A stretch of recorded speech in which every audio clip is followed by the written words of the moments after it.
Oke, baik. Assalamualaikum warahmatullahi wabarakatuh. Perkenalkan, nama saya Muhammad Rizky Pratama dari REKD. Di sini saya akan menuntaskan video ujian akhir semester untuk mata kuliah produk konsumen. Oke, saya mulai. Untuk soal pertama yaitu soal A terkait pemahaman konsep. Mengapa komunitas AMIS ini dapat dikategorikan sebagai subbudaya dalam masyarakat Amerika Serikat? Nah, ternyata komunitas AMIS ini merupakan bagian dari masyarakat Amerika Serikat, tetapi memiliki nilai, norma, keyakinan dan gaya hidup yang berbeda dari budaya yang dominan. Masyarakat AMIS itu mempertahankan kehidupan yang sederhana, mengutamakan nilai keagamaan dan membatasi penggunaan teknologi, serta menekankan kebersamaan ya untuk keluarga dan komunitas. Lalu perbedaan karakteristik tersebut menjadikan AMIS sebagai kelompok subbudaya yang memiliki pola perilaku konsumen yang berbeda dibandingkan masyarakat Amerika pada umumnya.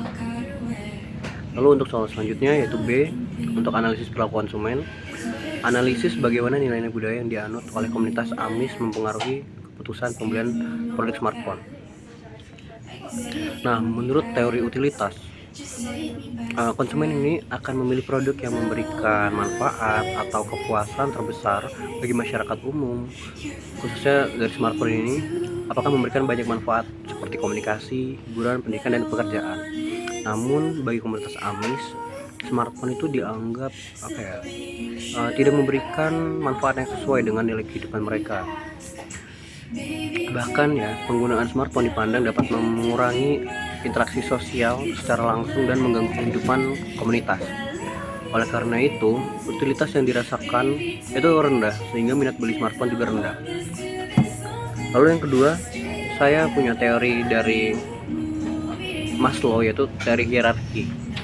Yang menurut Maslow ini, manusia tuh berusaha memenuhi kebutuhan ya, mulai dari kebutuhan dasar hingga aktualisasi diri. Pada masyarakat modern, smartphone sering digunakan untuk memenuhi kebutuhan sosial, penghargaan, dan aktualisasi diri. Dan sebaliknya, masyarakat AMIS itu memenuhi kebutuhan tersebut melalui hubungan keluarga, komunitas, serta aktivitas keagamaan. Ya, karena kebutuhan mereka sudah terpenuhi tanpa smartphone, produk tersebut dianggap seperti kebutuhan yang kurang penting atau tidak penting bahkan. Lalu menurut teori of planned behavior atau TPB itu ada niat membeli itu dipengaruhi oleh sikap, norma sosial, dan juga kontrol perilaku. Ya, contohnya di sikap itu masyarakat AMIS cenderung memiliki sikap negatif terhadap smartphone karena dianggap tidak sesuai dengan nilai kebersederhanaan. Lalu ada norma sosial, yaitu komunitas AMIS ini memiliki norma yang membatasi penggunaan teknologi modern sehingga semua anggota cenderung mengikuti saran tersebut. Lalu ada kontrol perilaku yang kalau misalnya membeli smartphone, mereka tuh merasa penggunaannya tidak sesuai dengan keyakinan dan budaya komunitas. Ya, mengakibatkan yang untuk membeli smartphone ini nih ya rendah gitu, kecil, harus sedikit. Lalu kita lanjut soal ketiga, yaitu strategi pemasaran.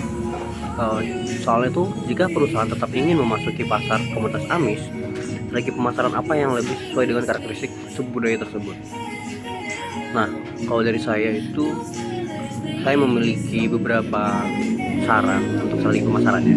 Yang pertama itu menggunakan media komunikasi yang sesuai, atau enggak kita bisa menggunakan strategi direct selling, yaitu kita tuh dapat mempromosikan produk kita tuh melalui kayak rumah ke rumah, itu bisa menggunakan brosur, lalu juga bisa jadi pameran lokal, dan juga komunikasi yang langsung kayak tadi yang saya maksud direct selling tadi, bukan yang seperti di media sosial, karena mereka kayak kurang kurang mengerti atau kurang ingin untuk bermain sosial media gitu. Yang kedua itu ada menawarkan produk yang lebih sederhana. Ya, fotonya tuh yang penting bisa komunikasi lah, nggak harus yang benar-benar modern banget gitu. Yang penting intinya mereka bisa bersosial gitu. Lalu yang ketiga itu ada menekankan manfaat fungsional. Contohnya tadi, yang penting mereka tuh bisa berkomunikasi dengan keluarga atau teman gitu, atau kebutuhan usaha, bahkan ya untuk itulah, bukan yang untuk hiburan atau media sosial aja. Lalu ada menghormati nilai budaya komunitas. Ya kita dengan menunjukkan produk yang dirancang itu, yang diharapkan kita tuh bisa membantu aktivitas mereka sehari-hari tanpa mengubah gaya mereka. Kayak misalnya tadi kita membuat handphone yang dengan fitur sederhana, bukan yang benar-benar canggih gitu, supaya kita dapat menyelesaikan mereka kalau misalnya masih tetap mau ke ranah mereka. Lalu ada evaluasi dan aplikasi untuk pertanyaannya, yaitu jelaskan mengapa pemasaran perlu memahami perbedaan budaya dan subbudaya sebelum meluncurkan produk ke pasar. Ya jawabannya, kalau dari saya itu emang sebagai produsen atau sebagai yang ingin memasarkan produknya, kita tuh perlu memahami budaya dan subbudaya yang ada di tempat yang ingin kita tuju, karena ya budaya juga merupakan faktor yang sangat mempengaruhi perilaku konsumen. Ya kayak contohnya beberapa alasan itu kayak kita tuh membantu perusahaan yang memahami kebutuhan dan preferensi konsumen. Lalu selanjutnya ada menghindari kesalahan strategi pemasaran dan memilih media promosi yang tepat.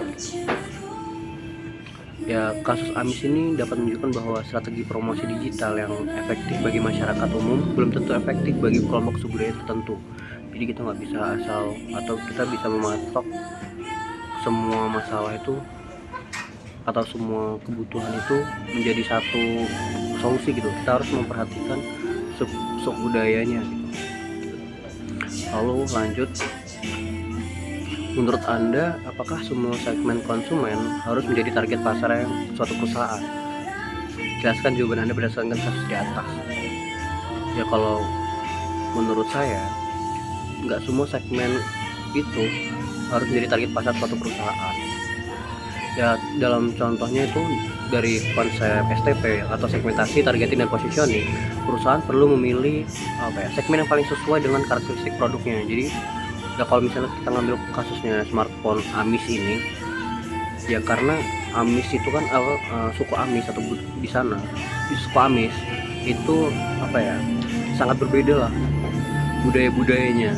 Seperti contohnya aja kayak penggunaan teknologinya, mereka tuh sangat sederhana gitu, tidak bisa menggunakan teknologi yang begitu bagus atau canggih lah bisa dibilang. Jadi ya kita nggak bisa asal memasukkan smartphone untuk menjadi target penjualan ke mereka gitu.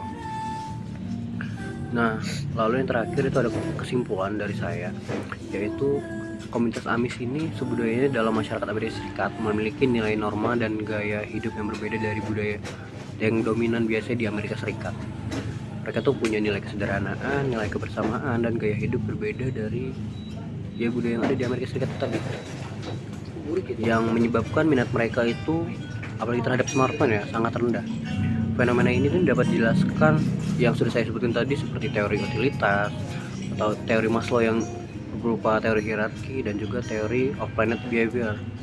Oleh karena itu pemasar perlu memahami budaya dan subbudaya konsumen sebelum menentukan STP atau segmentasi, targeting, dan positioningnya, dan menyusun strategi pemasaran agar produk yang mereka ingin jual atau ingin mereka tawarkan kepada konsumen itu dapat diterima secara efektif gitu. Sekian dari saya, terima kasih. Wassalamualaikum warahmatullahi wabarakatuh.